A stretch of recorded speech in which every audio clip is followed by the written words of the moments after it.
effectivement, je suis Marie-Noël, je suis directrice de l'Engrenage, je vais animer le panel. Je m'assois pour ce faire.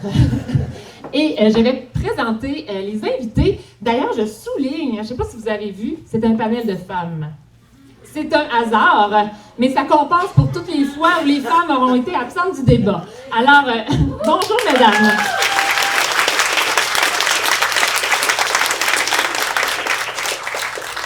On y va pour une première question. D'abord, la pauvreté, c'est quoi la situation actuelle? Ça veut dire quoi, vivre en situation de pauvreté au Québec en 2023? Marie-Hélène Deshaies, donc je t'inviterai à te lancer. Bonjour, vous m'entendez bien? Oui. Je suis très, très contente d'être ici. Je suis aussi intimidée. Je trouve que vous êtes une super belle gang. C'est fun de vous voir tout le monde ensemble. Absolument, je parle de vous, aux étudiants en travail social, en organisation communautaire. Je ne parle pas devant vous.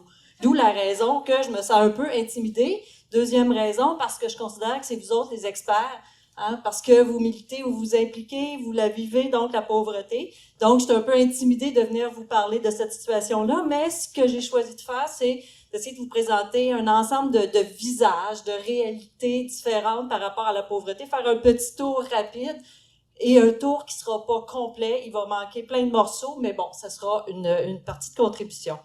Donc, être en pauvreté actuellement, on peut être en situation de pauvreté, évidemment, parce qu'on est sur l'aide sociale, que nos prestations sont insuffisantes, qu'on est victime au quotidien de préjugés. Je sais que mes collègues vont en parler aussi. Puis que le système d'aide sociale, il est aussi en soi porteur de violence dans ses règles, dans son application. Un travail qui a été fait notamment par Rose du Nord là, dans les dernières années. Puis ces violences-là s'ajoutent aux violences que les personnes ont déjà vécues dans leur milieu, ou des violences pour les femmes, des violences sexistes qu'elles ont déjà vécues. Donc, ça perpétue un cycle de violence. On peut aussi être en situation de pauvreté parce qu'on occupe un emploi qui est faiblement rémunéré, qui est précaire ou qui n'a pas de protection sociale qui est associée. Donc, par exemple, si on tombe malade, ça veut dire qu'on tombe sur l'assurance emploi avec un revenu, 55% de revenu qui est souvent déjà fait pendant 27 semaines, puis qu'après ça, ce qui nous attend, c'est possiblement l'aide sociale. C'est aussi la difficulté à ce moment-là, quand on est un emploi précaire, d'occuper, par exemple, d'avoir un service de garde, d'avoir des horaires de travail qui fit aussi avec ses obligations, ses responsabilités. On peut être en situation aussi de pauvreté parce qu'on est à la retraite.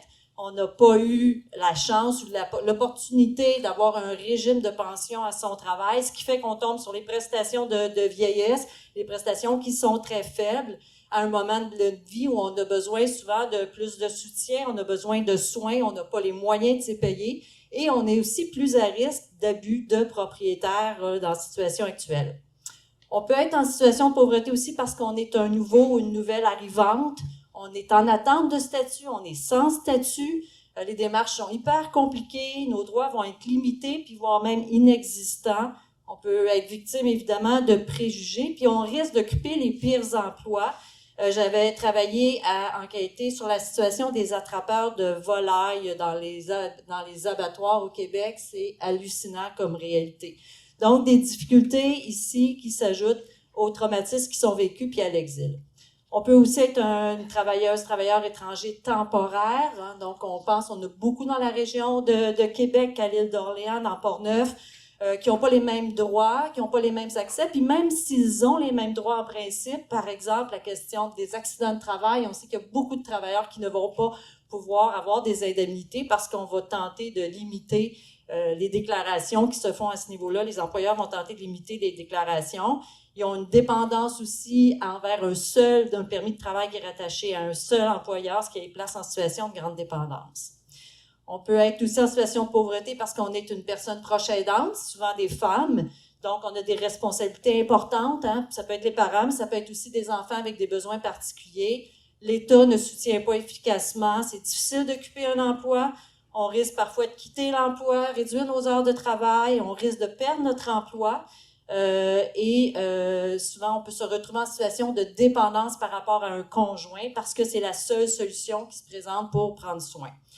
On peut aussi être en situation de pauvreté parce qu'on est locataire, parce que le logement est trop cher, il répond pas à nos besoins, il est trop petit, il est en mauvaise condition, on est à risque de le perdre à cause des rénovictions.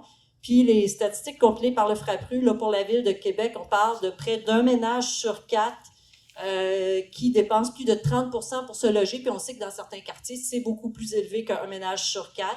Le prix moyen du logement a augmenté de 16,5% là, depuis 2018.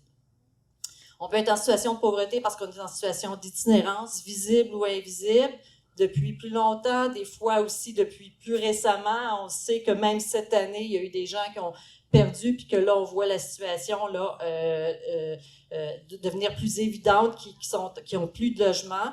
L'occupation d'une chambre, Marie-Hélène va sûrement en parler, devient de plus en plus difficile. L'accès à un refuge, les services sont limités et les femmes sont plus à risque de vivre de la violence.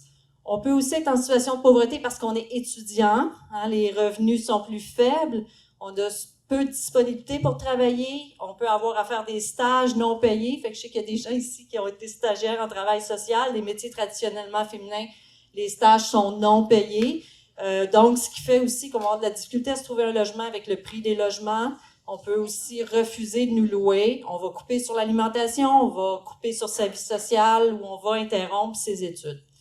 On peut aussi être en situation de pauvreté parce qu'on a besoin de services sur le plan de sa santé physique ou mentale.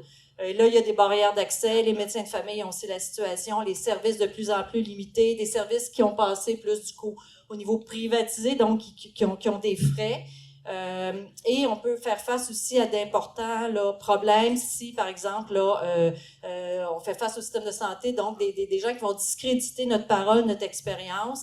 Puis il y a une recherche récemment là, qui a été faite par le RGF, notamment, être une femme, avoir été victime de violences sexistes, avoir un diagnostic de santé mentale, bien, ça nous mène dans des rapports très, très complexes et difficiles avec les professionnels du réseau de la santé et des services sociaux.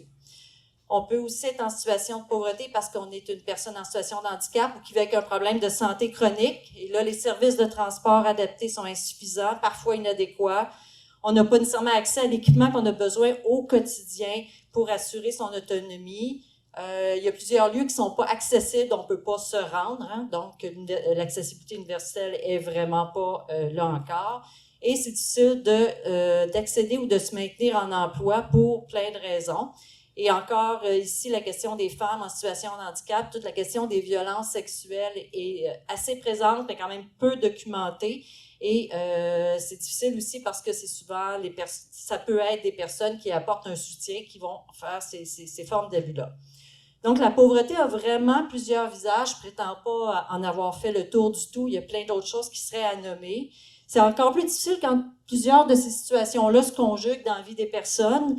Donc, ça fait des personnes qui vont être, par exemple, plus à risque de s'appauvrir encore, d'être plus malades, d'être plus isolées. Donc, c'est toute la perspective aussi, je pense que les groupes de femmes ont adopté en voulant pousser une perspective intersectionnelle. Mais peu importe la réalité des personnes, peu importe le chemin qui mène à la pauvreté, ce qui est certain, puis je vais finir là-dessus, c'est que c'est une atteinte aux droits, c'est une atteinte aux droits fondamentaux des personnes, le droit de répondre à ses besoins, le droit à la dignité, le droit de bonnes conditions de vie, le droit de prendre la parole et d'être entendu, puis encore plus, selon moi, le droit que la perspective des personnes en situation de pauvreté soit prise en compte dans la construction des politiques publiques, donc dans comment elles sont organisées, ces politiques publiques-là. Voilà. Merci beaucoup.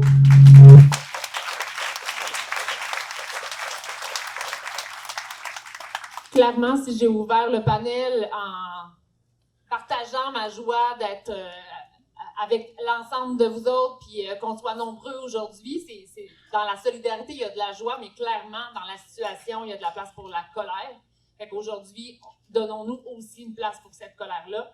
Ça n'a pas de Christy de bon sens. Une chose que j'aimerais nommer, parce que Marie-Hélène t'a parlé des personnes issues de l'immigration, puis j'ai le goût de nous lancer un défi. Tous les organismes qui sommes dans l'organisation du CLAP, je pense qu'on a à réussir à créer davantage de liens de solidarité avec les personnes issues d'immigration, parce que quand je nous regarde, tout à l'heure je disais c'est super un panel de femmes, mais on a à faire mieux pour élargir le mouvement de lutte à la pauvreté, puis être davantage inclusif dans nos pratiques. Alors, je nous lance un défi. d'ici l'année prochaine. On continue avec Marie-Hélène Vallée maintenant, du comité Maison de chambre. Donc, de votre côté, comment ça résonne? C'est quoi vivre la pauvreté à Québec en maison de chambre?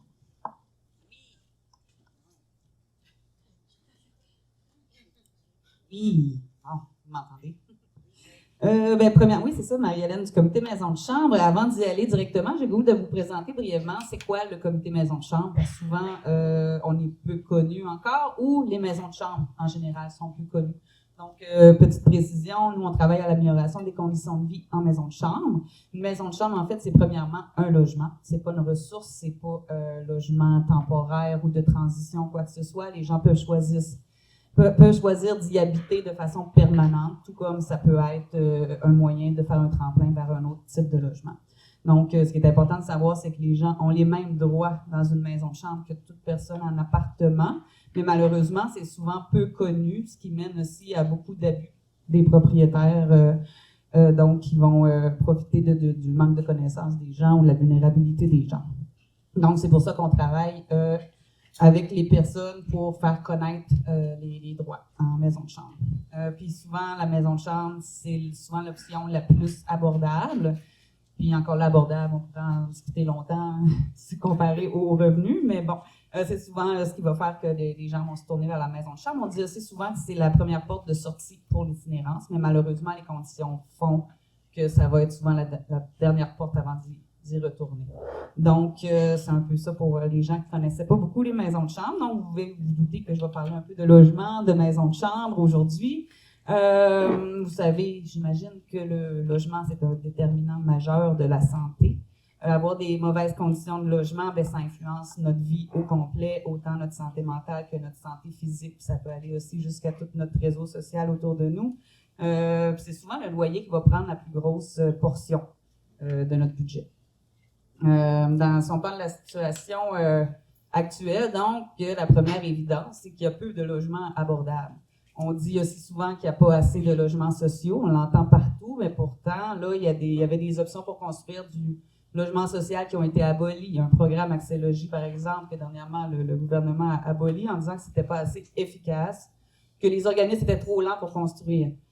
Mais c'est certain que c'est lent construire quand ça prend des sous pour faire la première pelletée de neige, de terre.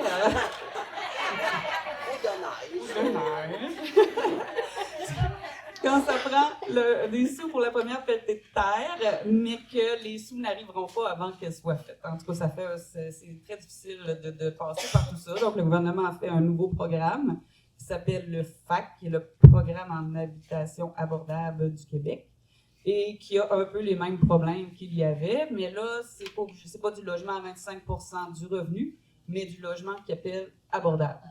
Donc, c'est quoi abordable pour le gouvernement? Je vous donne un exemple. Un 4,5 dans la ville de Québec ne devrait pas dépasser, selon eux, dans ces constructions-là, 690 $. Donc, 690 $. J'ai dit 4,5, je voulais dire studio, c'est encore épouvantable.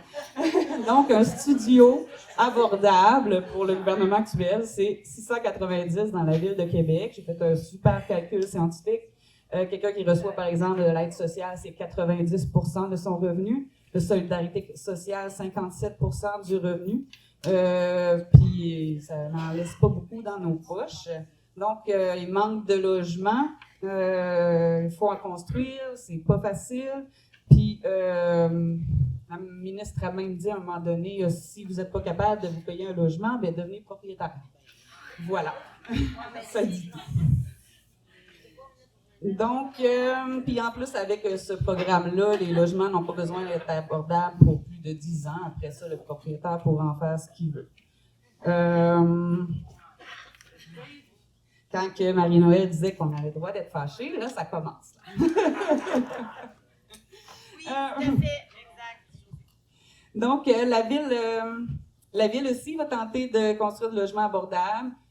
Ils ont toutes sortes de façons. Par exemple, à Montréal, les promoteurs avaient une amende, je crois, pour s'ils ne construisaient pas tel nombre de logements abordables par immeuble. Ben, ce qu'ils ont fait, c'est qu'ils ont tous décidé de payer l'amende. Donc, il n'y en a aucun qui a été construit grâce à ces mesures-là. Donc, c'est ça, on manque de logements sociaux abordables, mais les propriétaires, ils s'en mettent plein les poches. Puis là, je veux pas avoir l'air de chialer après tous les propriétaires du monde, là. Donc, il y a beaucoup d'abus présentement, c'est ça qu'on voit plus. Puis, pour revenir pour les maisons de chambre, on a aussi constaté dans les dernières années beaucoup de changements, pas vers le mieux. Premièrement, il y a beaucoup de personnes, comme on disait, qui peinent à se trouver un logement, des personnes qui avaient un logement qui pouvaient se payer, qui l'ont perdu pour une raison ou une autre, qui vont finalement se retourner vers la maison de chambre parce qu'ils sont plus capables de trouver quelque chose qui peut se payer.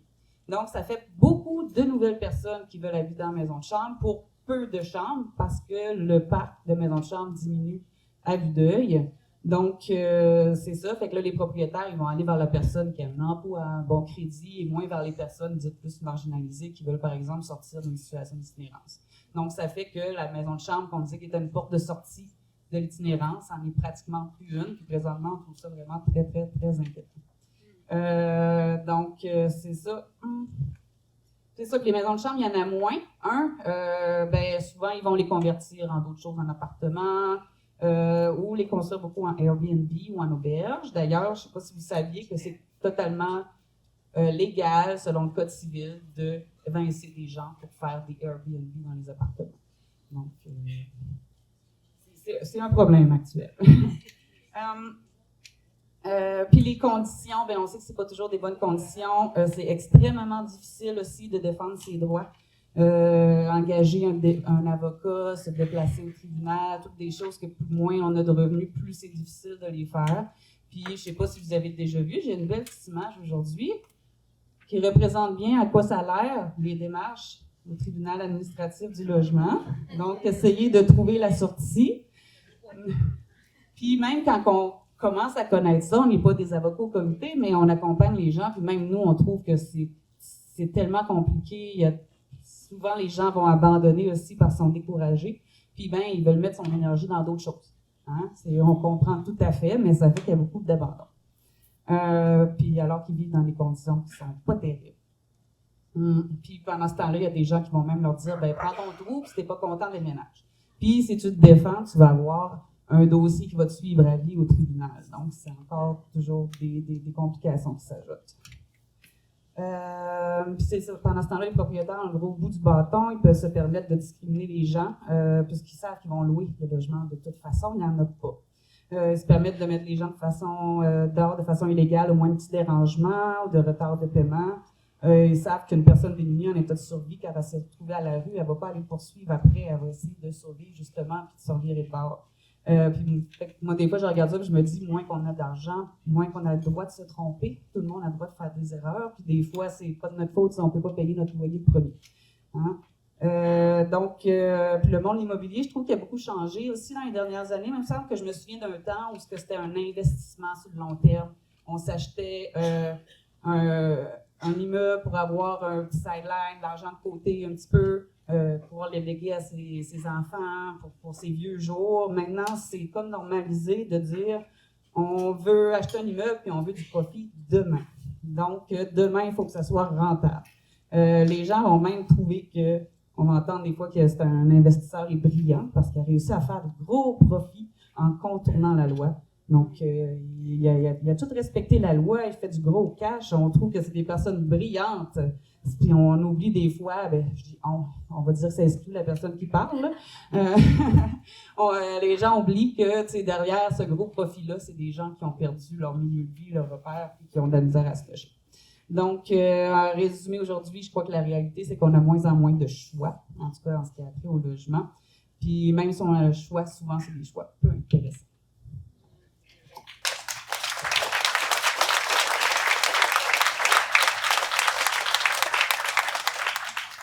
Merci, Marie-Hélène.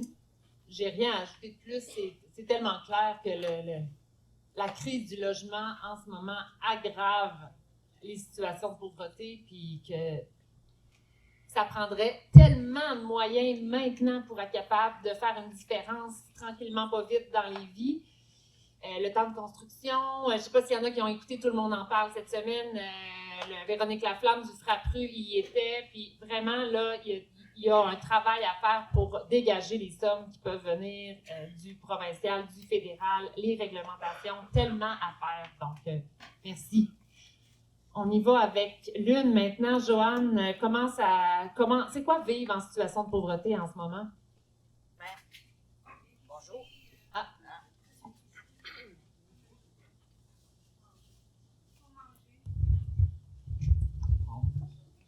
Bonjour, mon nom c'est Joanne. Au Projet Lune, on est un organisme à haut seuil d'acceptation.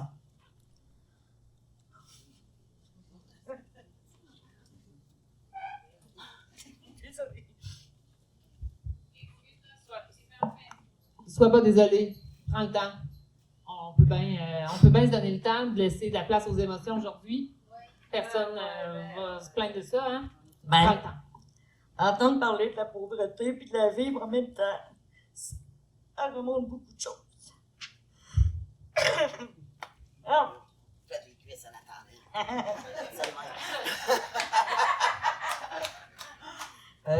Il y a plein de choses qui amènent les femmes à l'itinérance. Il y a la violence conjugale, la santé physique, mentale. C'est ça. L'une est un organisme à haut seuil d'acceptation. Il n'y en a pas beaucoup. Il n'y en a pas assez d'organismes comme ça qui prennent les femmes comme elles sont, d'où elles viennent, en état de consommation, qui sont complètement déconnectés de la réalité. Pour ce qui est de la pauvreté, juste un exemple, la pauvreté, c'est 7 jours sur 7 qu'on la vit, puis il n'y a pas de congé, même à Noël, on n'est pas en congé, nous autres. On continue de lutter. Ne serait-ce que pour manger, avoir un toit, avoir des vêtements. Je ne sais pas si vous savez, c'est quoi être dans la rue, puis être obligé d'avoir des souliers ou des bas d'hiver que quelqu'un d'autre a déjà mis avant. Pour l'intégrité, c'est pas le fun. On en repassera. C'est ça, les problèmes de santé mentale, à l'une, on en voit beaucoup. Parce que il y a peu d'organismes qui... C'est comme si les femmes en itinérance, on vit un peu du rejet, parce que quand on a un problème, ben, on ne sait plus trop où s'adresser, parce que souvent les organismes sont pas... comment je peux dire ça? Il y a plein de critères qu'on ne rentre pas dans le moule, nous autres. Quand on ne rentre pas dans le moule, ben on se sent rejeté. C'est ça. Je pense que je vais passer la parole à Chantal parce que Chantal va vous expliquer, dans le fond, les femmes qui sortent un peu de l'itinérance, qui commencent à avoir un parcours. Parce que c'est un long parcours, la pauvreté, puis ça a plein d'étapes. Ben, bonjour tout le monde, je m'appelle Chantal.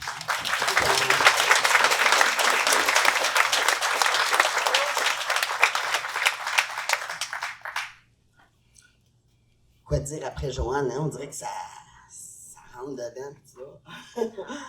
Mais dans le fond, à l'UNE, on est un organisme de défense de droits des femmes travailleuses du sexe ou ex-travailleuses du sexe. La moitié de l'équipe est soit travailleuses du sexe, ex-travailleuses du sexe, les autres, on s'identifie comme des alliés. Il y a 9 axes à l'UNE. Il y a des travailleuses de rue, on a un hébergement au seuil d'acceptation, on fait de la représentation, on fait de la présentation. Le but, c'est pas de vous présenter l'organisme, c'est surtout que l'axe qui transverse tout ça, c'est l'axe inclusion socio-professionnelle.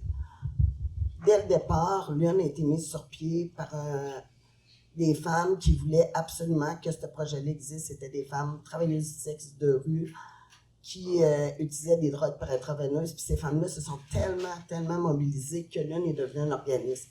Fait qu'ils font partie intégrale du projet. Fait que c'est pour ça que tout le monde qui peut venir travailler à l'UNE, c'est sûr que même celles qui sont le plus loin du marché du travail, on essaie de les inclure puis lui donner une chance, parce que travailleuse du sexe, il y en a qui vont dire, c'est vrai que c'est un travail. Moi, je trouve que la violence faite aux travailleuses du sexe, c'est un coup qui décide de faire d'autres choses. Ben, il y a un trou dans le CV, ils ne peuvent pas écrire ça. Puis pourtant, ça fait développer beaucoup de choses, les travailleuses du sexe. Mais t'écris quoi dans ton CV? Fait qu'il y a comme un trou qui se fait interroger, fait que les femmes, ils se ramassent avec qu'est-ce que je peux faire d'autre. Mais là, nous, on se dit, ben, s'ils peuvent transiter par l'une, mais ça ne veut pas dire que tu as le goût d'être intervenante nécessairement. Il y a plein de travail que ces femmes-là pourraient faire Mais l'enjeu, une fois que... C'est ça, ça veut pas dire que tu es prête à travailler à temps plein, ça veut pas dire que tu es disposé non plus. Ça se peut que tu aies plein encore de rendez-vous, ça se peut que ton loyer soit pas stable encore, ça se peut que tu sois entre l'itinérance, puis des fois, un plan B, un plan C, tu reviens en itinérance, c'est très difficile. Tantôt, quand on me disait c'est quoi la pauvreté, je me disais on est dans toutes les cases, c'est des femmes qui ont souvent des jeunes enfants. Puis là, je parle d'inclusion, mais même celles qui viennent travailler, les intervenantes, souvent c'est des jeunes étudiantes, commencent à travailler, tombent enceintes, là, oups, qu'est-ce qu'on fait? On tombe sur le RQAP, pas assez de sous. C'est beaucoup, tu sais, des femmes, des situations de violence, on en voit tout le temps. On est plus de 50 femmes à l'une, là, si on prend le conseil d'administration, tout ça, fait que les histoires, chacune a une histoire différente. Mais chacune est très proche, on le disait tout le temps, la ligne entre la pauvreté puis je m'en sors, c'est quoi, puis où, puis des fois, il manque pas grand-chose pour y aller. Juste, on a une limite qu'on peut donner aux femmes. Nous, dès le départ, on s'était dit, on va pas maintenir les femmes dans la pauvreté, fait que chaque heure travaillée à l'une est rémunérée. C'est pas du bénévolat, mais on peut pas donner, fait que là, puis tout le monde qui commence ont le même salaire. Les intervenantes, les pères aidantes, les intervenantes pères aidantes, tout le monde part au même travail. On commence à demander un 10 heures par mois, mais 10 heures par mois, on ne peut pas payer plus que 20 $ parce que ça fait 200 $. Si tu gagnes plus que 200 $, tu te fais couper ton chèque d'aide sociale. Fait que là, ça fait que... Fait que là, de sauter de 20 $, de 10 heures par mois après ça, comment on fait pour passer à tant d'heures par semaine, c'est difficile. Mais il y a tout le temps quelque chose des embûches pour arriver à... C'est dur. Dans le fond, la réussite pour revenir sur le marché du travail plus traditionnel, c'est de commencer tranquillement. Mais si tu commences tranquillement, à quelque part, tu gagnes moins que si tu étais sur l'aide sociale. Puis moi, je me souviens, quelqu'un qui m'avait déjà dit, tu auras un très petit salaire, mais assuré avec... t'es sûr de l'avoir, puis tes dents sont payées, tes choses sont payées, tu vas choisir ça plus que peut-être risquer d'avoir un meilleur salaire, mais qui soit coupé, que t'aies pas tes heures, ou tu peux pas les faire une semaine parce que, pour plein de raisons. On est un jeune organisme aussi, qu'au début, je me disais, je sais pas, là, au début, on a fait des GoFundMe, on n'était pas sûr, on disait une nuit de plus, mais je me disais, tu viens de sortir de l'itinérance, tu viens d'avoir un premier travail, puis tu sais même pas si l'organisme va pouvoir te payer le mois prochain. Quel stress, là! Pour chaque femme, tu sais, c'est un peu... fait que dire de plus que la situation, c'est pas être dans la pauvreté. Voilà. Merci.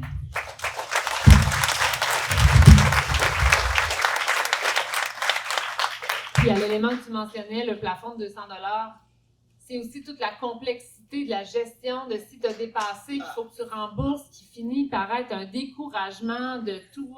Fait que... Mais effectivement, parce qu'il y en a plein qui voudraient faire plus, puis disent on s'en fout de pas être payé, de me faire couper, moi je veux finir par travailler. Mais ça devient tellement, puis il y a des erreurs, puis là, il faut couper le chèque au complet. Fait que là, il arrive, nous, on essaie de compenser, puis là, ce mois-ci, j'ai pas payé mon loyer parce que là, ils m'ont coupé mon... Là, ça devient, c'est ça. C'est pas tant de le dépasser, c'est comment on fait pour le déclarer quasiment, qui devient super compliqué, effectivement. Clairement. On continue avec Monique, qui en a aussi très certainement long à dire sur la situation actuelle. Donc, qu'est-ce que ça veut dire vivre en situation de pauvreté, Monique, tout à l'heure? Ah, ben vous pouvez commencer. On va commencer avec Daniel Lambert. On se partage ça. OK. Il me semble que ça fait un petit retour de son. Hein? Je suis trop proche de la patente.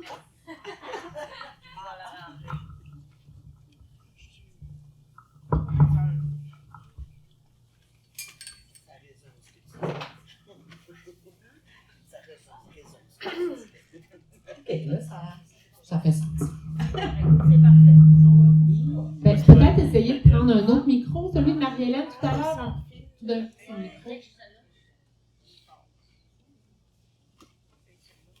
micro. Voilà. L'Association pour la défense des droits sociaux au Québec métropolitain, ça fait 50 ans qu'on fait de la défense des droits des personnes assistées sociales. On reçoit chaque jour des appels, des visites de personnes pour qui l'aide sociale, c'est un vrai calvaire.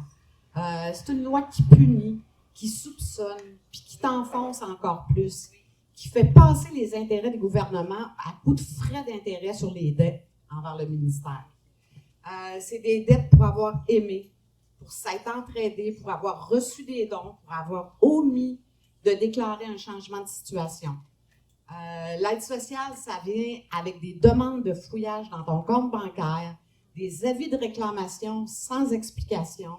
Puis c'est sans compter les critères d'admissibilité à l'aide sociale qui te plongent encore plus profondément dans la pauvreté.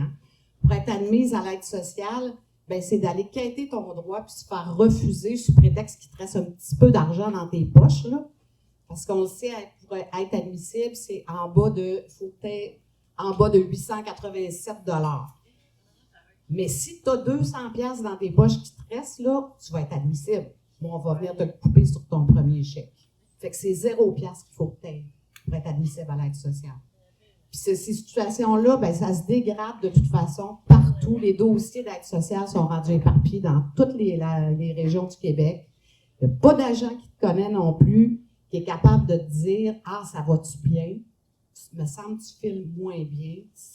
As-tu besoin? » Ça n'existe plus, ça non plus. Des formulaires en ligne, puis là, ben, on passera aussi tout ce qui est question de prix de logement, de nourriture qui explose.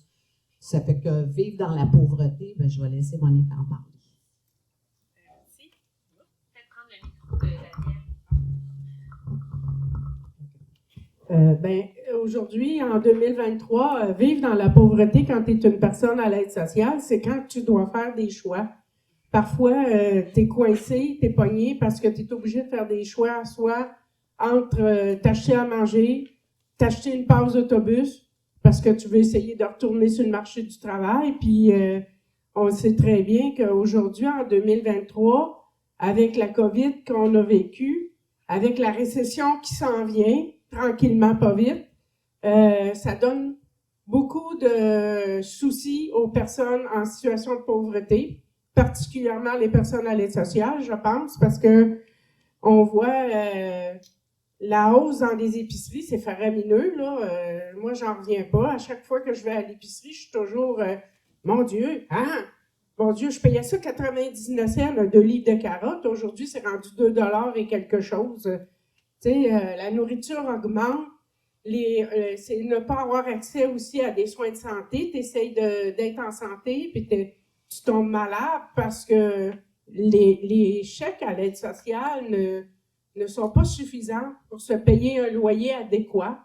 Même si tu es dans un HLM, parfois, la vie associative est difficile parce que tu te fais regarder, parce que tu te fais dévisager, parce que tu es une personne à l'aide sociale.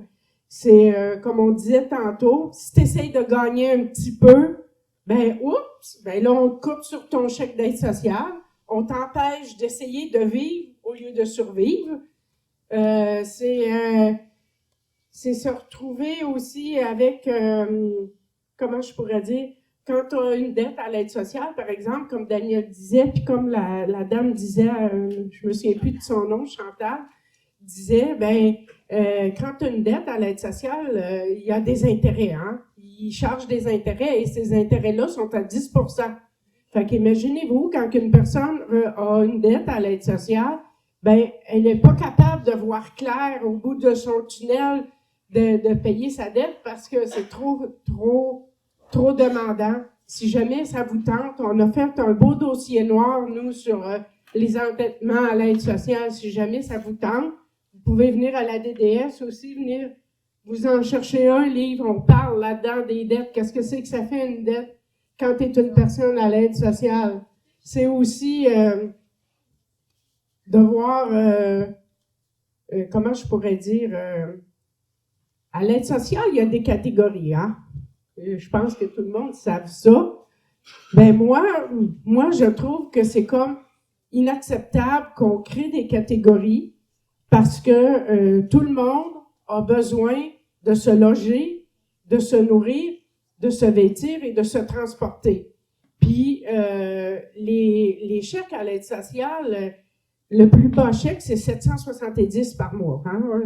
Puis le plus haut, c'est 1500, si je me trompe pas dans mes chiffres, là. Puis moi, mon souhait, ça serait que tout le monde ait le même revenu parce que on a tous et toutes besoin de se loger, de se nourrir, de se vêtir. Puis quand tu es à l'aide sociale, ben des fois, tu es obligé de faire des choix. Si, mettons, par exemple, il arrive un événement dans ta famille, et quelqu'un décède, par exemple, puis que tu dois aller aux funérailles, puis là, tu te dis, oups, j'ai des funérailles, mon Dieu. Là, il faut que je fasse un choix entre baisser dans mon épicerie, puis aller à les funérailles de la famille qui est à l'extérieur de Québec, mettons. Je vous donne un exemple comme ça. Ou ton frigo pète, puis là, ben, tu es obligé de t'acheter un nouveau frigo. Même si tu vas dans des magasins où c'est que tu peux avoir un frigo bon marché, mais il faut que tu aies les sous pour l'acheter, ce frigo-là. Puis souvent, ben, c'est des choix qu'on doit faire. Ça devient dur pour le moral de la personne, puis ça fait qu'à un moment donné, ben, à force d'être toujours obligé de budgéter ton budget, même si t'en as pas un gros, ben, tu te retrouves avec des problématiques de santé, des problématiques aussi monétaires parce que t'es pas capable. Puis il y a aussi les préjugés qu'on peut véhiculer envers les personnes à l'aide sociale parce que souvent, si tu essaies d'aller sur le marché du travail, par exemple, puis que tu dis que tu es une personne à l'aide sociale, ça arrive parfois que on dit « Ah, ben regarde, je vais y penser, puis je vais te rappeler dans quelques jours. Je vais voir parce que j'ai d'autres entrevues. » Moi, ça m'est arrivé des affaires comme ça. Ça m'est arrivé déjà me faire dire par un agent ah non, toi, tu as un diplôme en cuisine, c'est en cuisine qu'il faut qu'on regarde, on ne regardera pas ailleurs. Puis souvent, selon les lois de l'aide sociale, ils disent qu'ils veulent nous aider pour qu'on s'en sorte, mais souvent, ce n'est pas le cas. Puis dans la loi elle-même, moi, je me rends compte que dans la loi elle-même, il y a des préjugés dans la loi. La loi véhicule des préjugés envers les personnes à l'aide sociale. C'est ça, être dans la pauvreté aujourd'hui, en 2023. C'est dommage, puis plus que ça va aller, pire que ça va être, parce qu'avec la récession qui s'en vient, moi, ça m'inquiète beaucoup. Puis je me dis, j'espère qu'on n'ira pas jusque-là, parce que les personnes en situation de pauvreté, les femmes, les hommes, les personnes à l'aide sociale, les personnes au salaire minimum, eux autres aussi vont y passer, c'est sûr et certain, là. Mais il faut être vigilant, il faut faire attention à la pauvreté parce que c'est quelque chose qui est vraiment important. Merci.